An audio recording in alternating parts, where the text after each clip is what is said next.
Friends, আসসালামু আলাইকুম। কেমন আছেন সবাই? স্বাগতম আলমগীর টেক ভিডিওর নতুন আরেকটি ভিডিওতে। আজকের ভিডিওতে আপনাদের সাথে ইন্টেল কোর i5 11 জেনারেশনের এইচপি একটা ল্যাপটপ। এই ল্যাপটপটার ভিতরে আমরা একটা টিমের 128 জিবি এসএসডি লাগিয়েছিলাম। এটার ভিতরে আমরা উইন্ডোজ 10 সেট আপ করবো এবং সেট আপ দিতে গেলে এটা কী সমস্যা হয় আমরা সেটা একটু দেখবো। তো আমরা F9 দিয়ে আগে বায়োসে চলে যাব, শর্টকাট বায়োসে। এখান থেকে প্রিন্টারটা দেখাইতেছে, আমরা ওইটা উপরে এন্টার প্রেস করব।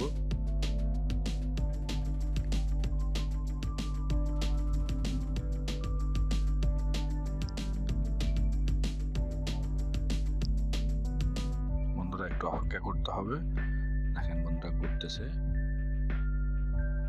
আমরা এখান থেকে নেক্সট দিয়ে দিব।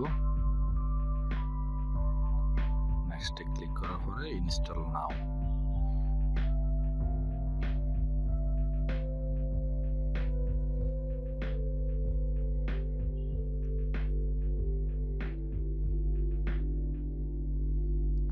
এখান থেকে আমাদেরকে অ্যাকসেপ্ট দিয়ে দিতে হবে, যে এরপরে নেক্সট, এরপর আমরা কাস্টমে ক্লিক করব। দেখেন বন্ধুরা আমরা এখানে দেখতেছি আমাদের কোনো ড্রাইভ দেখাইতেছে না। তো বন্ধুরা আমরা চলে যাব গুগল ক্রমে। গুগলে যাওয়ার পরে আমাদেরকে সার্চ ইঞ্জিনে লিখতে হবে ইন্টেল র্যাপিড স্টোরেজ টেকনোলজি। আমরা এটা লেখার পরে সার্চ যাওয়ার পরে দেখেন বন্ধুরা আমাদের অনেকগুলো অপশন আসবে। আমরা এখান থেকে 3 নাম্বার যে অপশনটা আছে ওই অপশনটাতে চলে যাব। সার্চ দিলাম বন্ধুরা, এটা rapid storage technology driver install, এখানে ক্লিক করব। দেখেন এখানে আমাদেরকে আইডি, এটা ড্রাইভারটা আপনার আপডেট কত তারিখের, কি লেটেস্ট যে ড্রাইভারটা সেটা দেখাইতেছে। আমরা চাইলে এখান থেকে RST এটাও করতে পারি, বা আমাদেরকে নিচে আরও কিছু অপশন দিয়েছে ওগুলো করতে পারে। তো আমরা 3 নাম্বার যে এটা আছে BMD জিপ ফাইল আছে, আমরা ওইটা ডাউনলোড করে নিব।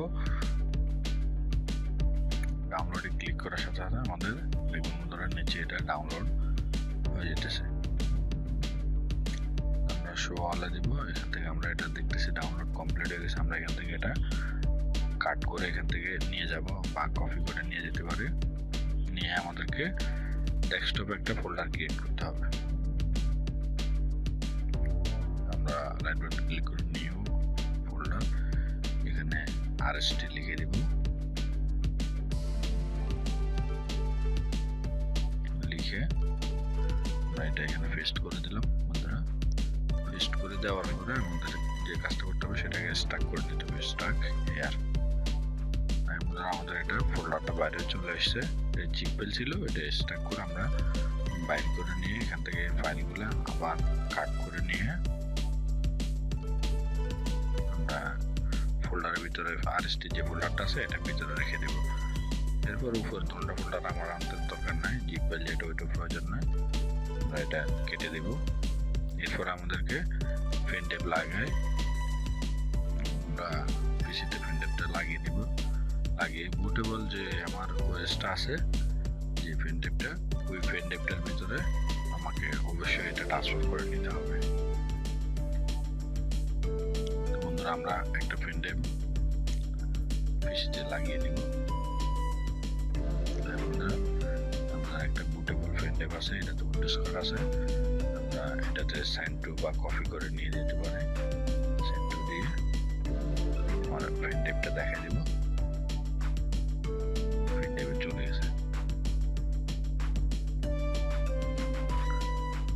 আমরা পেন টেপে ঢুকে দেখতেছি আমাদের RST যে ফাইলটা প্রয়োজনীয় সেটা পেন টেপে চলে আসছে।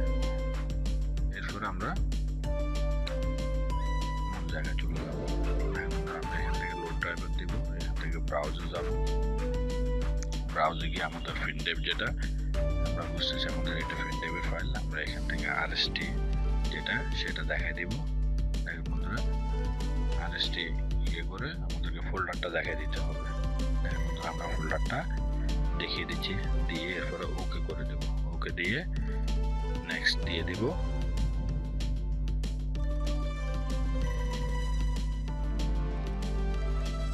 একটু বন্ধুরা অপেক্ষা করতে হবে। বন্ধুরা আমাদের টাইপটা অলরেডি চলে এসছে। আমরা যে একটা এসএসডি লাগিয়ে নিয়েছিলাম 128 জিবি, ওটা চলে আসছে। আমরা এটাতে নিউ দিয়ে অ্যাপ্লাই দিয়ে ওকে করে দিলে আমাদের এটা উইন্ডোজটা দেওয়ার উপযোগী হয়ে গেছে। বন্ধুরা ভিডিওটি এ পর্যন্ত, ভালো লাগলে লাইক, শেয়ার, কমেন্ট